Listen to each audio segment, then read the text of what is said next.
Bonjour à tous et bienvenue dans Ma vie citoyenne Europe, édition spéciale, la lutte contre le racisme. Aujourd'hui, je suis en compagnie de Madame Herzberger Fofana, parlementaire européenne, première législature, non vert, et également coprésidente de la commission développement. Madame Fofana Herzberger, merci beaucoup d'être parmi nous.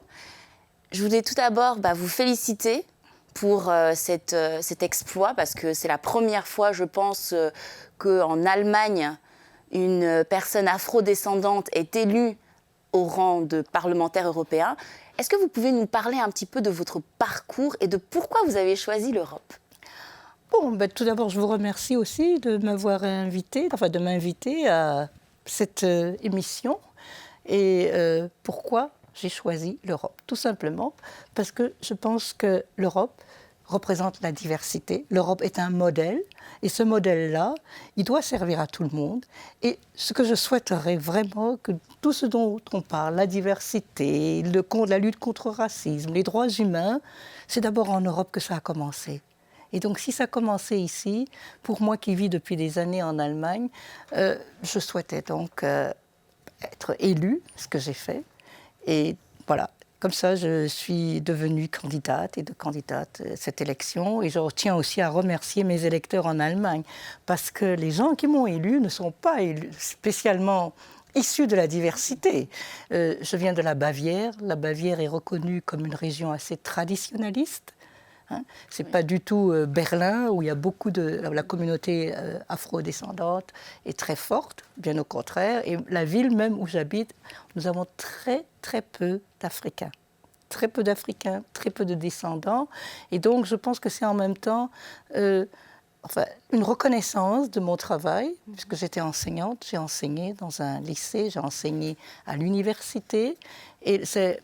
Pour moi, en tout cas, je l'ai vu comme cela, la reconnaissance de mon travail, que les élèves ont accepté ce que j'ai fait, les étudiants, et ainsi j'ai pu être élue. C'est vraiment un très beau parcours, et comme vous l'expliquez, c'est la reconnaissance et votre travail de terrain acharné. Oui. Et je sais que la semaine dernière, vous étiez aux États-Unis. Oui. Pour rencontrer les membres du Congrès américain. Le Black Caucus. Et plus spécifiquement le Black Caucus. Qu'est-ce que vous en avez retenu? Parce que pour nous, en Europe, c'est quelque chose d'impensable.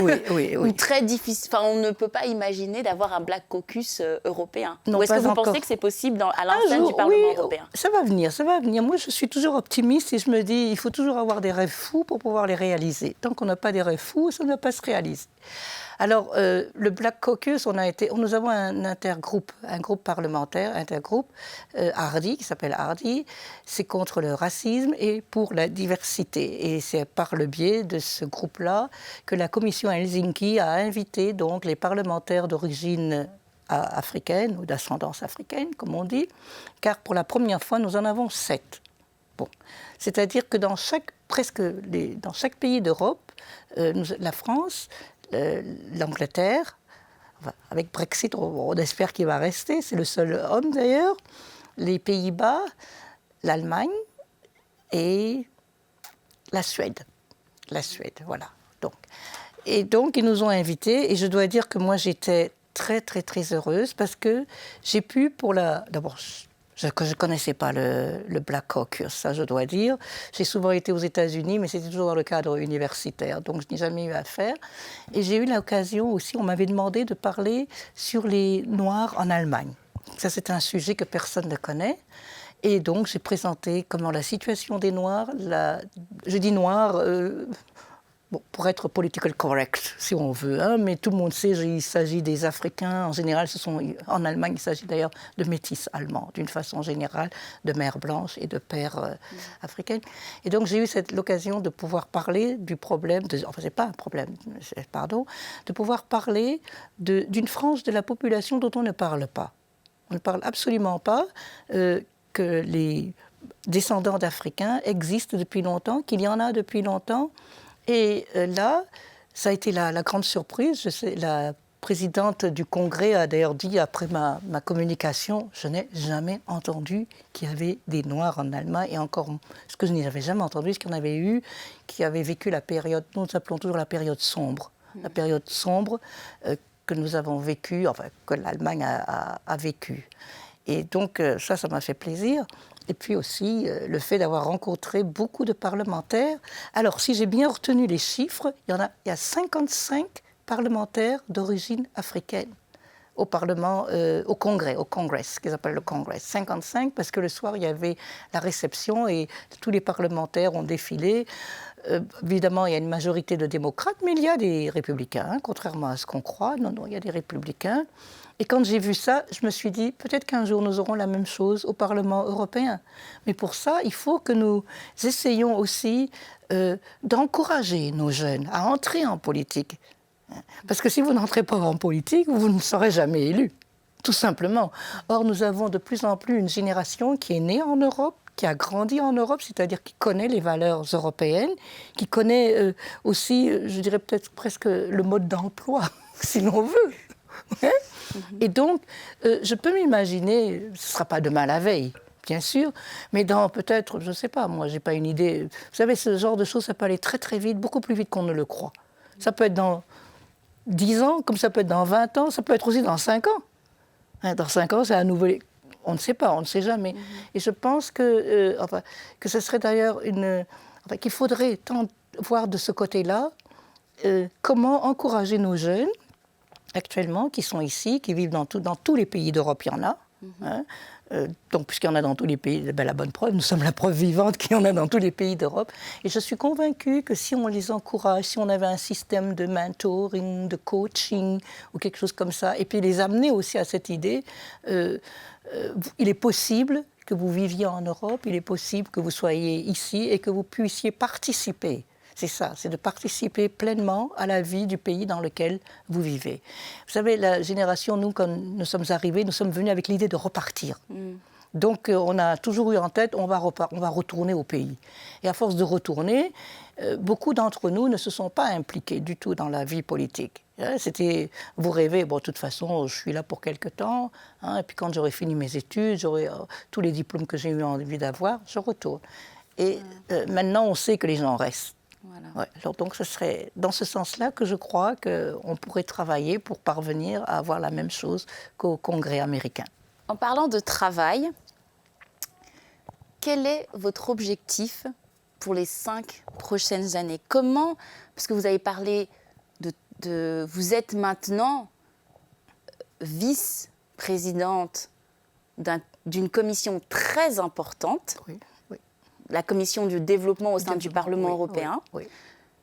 Donc comment est-ce que non seulement vous allez associer la jeunesse dont vous parliez, qu'il faut vraiment pousser et aider pour s'engager, mais également, quelle est, votre ambition pour, si on se revoit dans 5 ans, ou même déjà, on va se revoir peut-être l'année prochaine, encore une fois,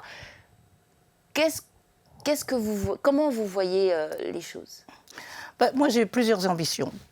Bon, alors l'une de mes ambitions, ce serait qu'il y ait plus de femmes qui s'engagent. Et je suis très heureuse de savoir que pour l'instant, nous sommes 6 femmes. C'est-à-dire, nous sommes donc la majorité des personnes d'ascendance africaine qui ont eu le courage de s'impliquer.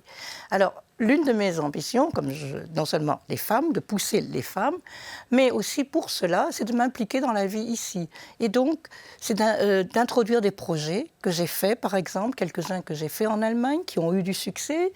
Je pense à ma Black History Weeks, que j'ai introduit en 2015, lorsque la décennie a été déclarée par l'ONU. Donc j'ai dit, si la décennie est déclarée, nous devons faire quelque chose. Donc avec ce point-là, déjà, Black History Week, ça existe déjà. Mais bon, je vais essayer d'amener ma note à moi, ma touche personnelle. et voir comment je peux travailler avec la société civile. Il y a une société civile ici en Belgique. Il y a certaines choses que je n'ai pas besoin de revoir. Ça, c'est un objectif. Un autre objectif, on parle toujours de la semaine contre le racisme. Et puis après, au bout d'une semaine, c'est terminé, on n'en parle plus. Et puis on attend l'année prochaine, on recommence. Et moi, j'ai introduit dans mon école, au lycée où je travaillais, ce qu'on appelle l'école sans racisme. Et donc, je veux l'appeler ici, pour changer, l'école sans racisme, l'école avec respect. Et là, ce que j'avais fait dans ce grand lycée-là, c'était le plus grand lycée de ma ville, Erlangen, c'est dans chaque école, on va essayer, on va commencer, je ne sais pas, peut-être avec l'école européenne, parce que peut-être les gens sont un peu plus accessibles, ou bien je ne sais pas. Tout dépend de la société civile, de ce que les sociétés, enfin les organisations vont me dire. Parce que je ne viens pas avec un bâton magique, et puis j'ai décidé, non, j'écoute, je suis à l'écoute, je reçois les gens, et selon ce qu'on va me dire, je ne connais pas la situation en Belgique. Donc, d'après ce que je vais savoir, je pense que quand même c'est un projet qui est faisable à long terme au niveau des écoles, comment on va s'engager avec les élèves. Et je pense qu'à partir de ce moment-là, déjà, je l'ai vu au moins au lycée où je l'ai fait, et certains après ont étudié sciences politiques et m'ont dit « c'est pas ce que vous aviez fait la semaine contre le racisme ». Et quand je revois mes anciens élèves, qui ne sont pas de ascendance africaine, je vous signale, et quand certains me disent ça, sincèrement, j'ai chaud au cœur. Et ici, nous avons une tellement grande population majoritaire, enfin une très forte population majoritaire africaine. Et je vous dis, dans 5 ans, j'aimerais vous dire, vous voyez, il y a 5 ans, j'étais ici. Voilà. La semaine contre le racisme, elle existe. On l'a fait sous une autre forme.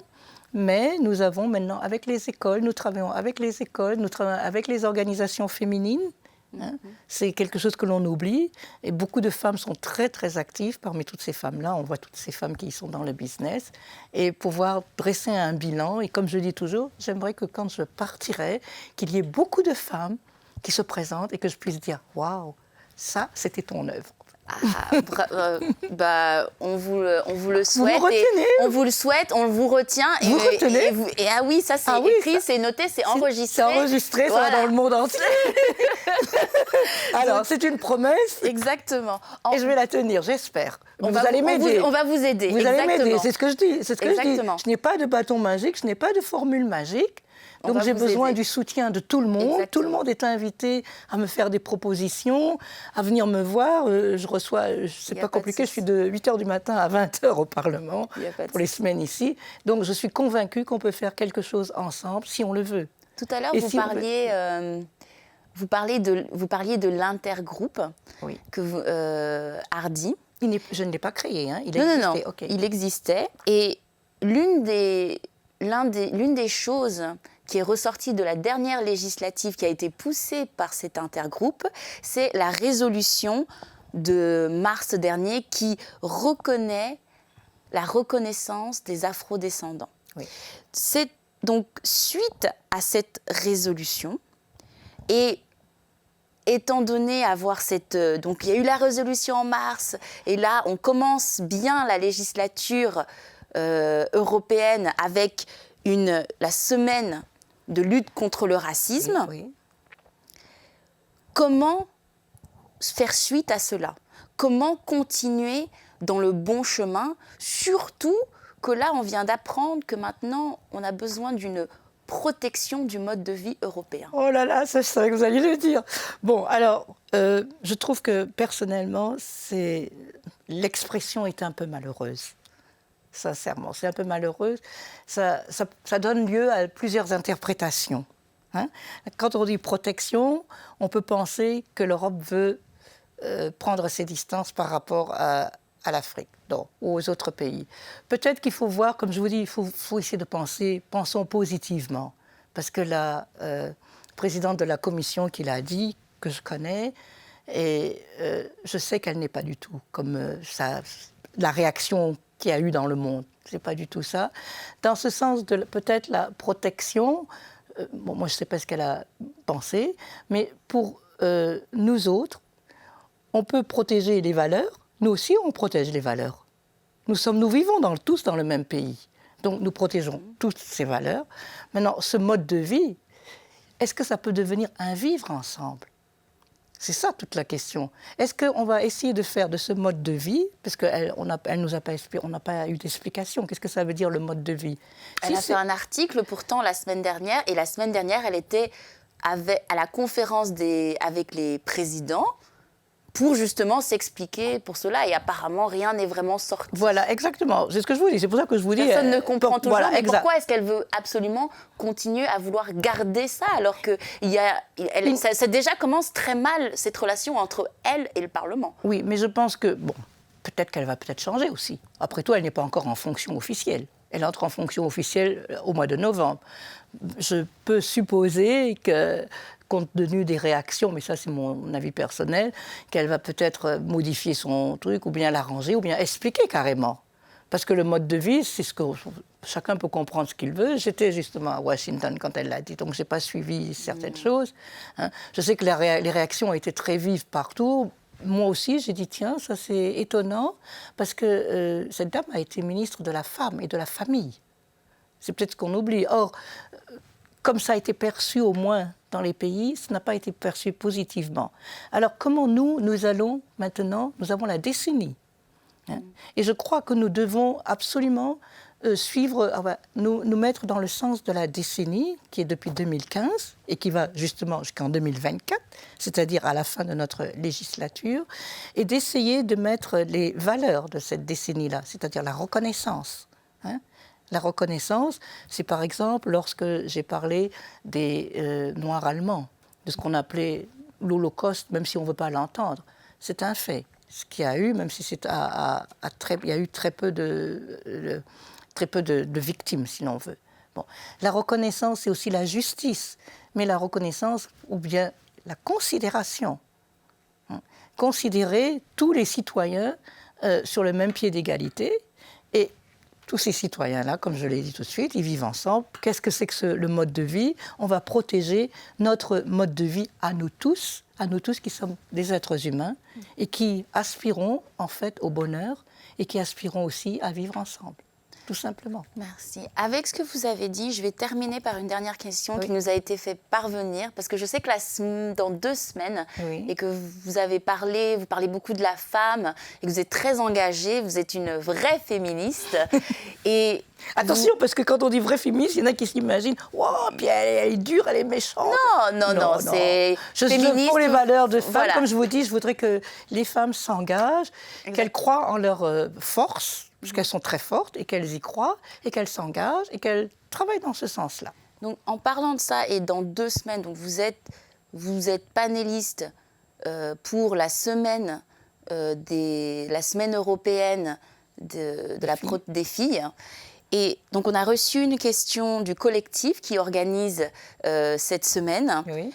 Et la question, c'est: que peut faire le Parlement pour combattre les discriminations regardant l'accès pour la santé reproductive? Alors, en ce qui concerne, il y a plusieurs points dans la santé reproductive. Si on se focalise uniquement sur les femmes d'ascendance africaine, nous avons ce fameux problème des mutilations génitales féminines. Ça, c'est un aspect de la santé reproductive. Maintenant, pour toutes les petites filles et toutes les femmes qui vivent dans ce pays, il y a ce que l'on peut faire aussi, c'est, en général, ça existe, cette éducation, l'éducation sexuelle qui existe, et le problème des viols et de l'avortement, qui dans certains pays d'Europe, l'avortement n'est pas reconnu, n'est pas accepté. Dans ce sens-là, le Parlement peut encore voter des lois, on peut encore travailler. Et comme je vous dis, nous attendons un peu de input, surtout pour nous qui sommes les nouveaux élus. On ne sait pas tout. Hein, moi, je reconnais, je dis, écoutez, je ne sais pas tout, je sais beaucoup de choses quand il s'agit bien de l'Allemagne, mais tout d'un coup, je me trouve aussi transposée dans un autre univers. Et ce que je souhaiterais pour ces petites filles qui parlent de la santé reproductive, qui est donc à plusieurs niveaux, aussi comment cela fonctionne, cette éducation sexuelle. Est-ce que c'est aperçu comme un avantage pour elles, un inconvénient? Est-ce qu'elles ont droit? Par exemple, je sais que certaines jeunes filles, d'après ce que j'ai lu, surtout dans les minorités, très souvent, par exemple, quand elles veulent prendre la pilule, c'est pas possible, les parents s'y opposent, et voilà. Est-ce qu'on peut, dans ce sens-là aussi, travailler? Hein, parce qu'après tout, aujourd'hui, à l'heure actuelle, on a ce qu'on appelle l'éducation sexuelle, mais on a aussi la vie sexuelle des jeunes qui commence un peu plus tôt et qu'il faut en tenir compte. Et que ce n'est pas nécessaire de se fermer, de se voiler les yeux en pensant que, bon, non, ils ne vont pas faire et on va avoir des méthodes assez rigides pour que ça ne fonctionne pas. Peut-être que dans ce sens-là, le Parlement peut aider, mais si votre groupe là, a une idée, qu'est-ce qu'on peut faire ensemble ? Je peux vous garantir que mes collègues, en ce qui concerne au moins pour notre parti, les Verts, nous sommes très ouverts à toutes les propositions. Et moi, c'est mon domaine, puisque je suis aussi dans la commission femmes, de tout faire pour que les petites filles, les jeunes filles, les fillettes aussi, on ne sait pas ce que veulent les fillettes, parce qu'on a toujours tendance à commencer à 13 ans. Mais qu'est-ce qu'il y a pour les filles qui sont plus jeunes et qui, aujourd'hui, sont beaucoup plus matures ? Ça, c'est un autre problème. C'est que la maturité, il y a 20 ans, quand vous aviez 13 ans, vous étiez encore une gamine, vous jouez à la poupée. Aujourd'hui, je ne crois pas que les filles de 13 ans jouent à la poupée. Ou peut-être dans un autre sens. Merci beaucoup, Erzberger Fofana. Nous allons terminer sur ces beaux mots. Et moi, je vous dis à très bientôt. Bisous. Bye bye.